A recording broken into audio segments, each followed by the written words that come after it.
SOS Costa Brava ha estat reconeguda com a entitat d'utilitat pública.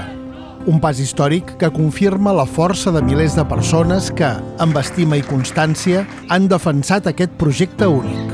En tot aquest temps de lluita hem aconseguit Aigua Freda, on es volien aixecar 260 habitatges i 3 hotels, continua intacta.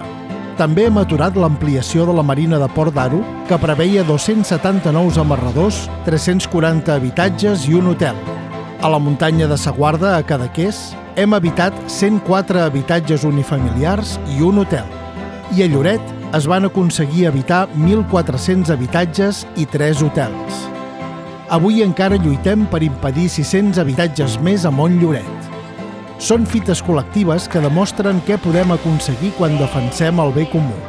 Amb aquest reconeixement, les teves aportacions com a protector tenen beneficis fiscals i reforcen encara més la defensa del nostre paisatge. Cada protector és part de la força que frena l'especulació i obre camins cap al futur. Ara és el moment. Fer-te protector de SOS Costa Brava és defensar la natura i alhora obtenir beneficis per tu. Una manera clara i efectiva de transformar el teu compromís en resultats reals. Fes-te protector avui mateix. Junts fem que la Costa Brava continuï sent patrimoni de tothom. SOS Costa Brava.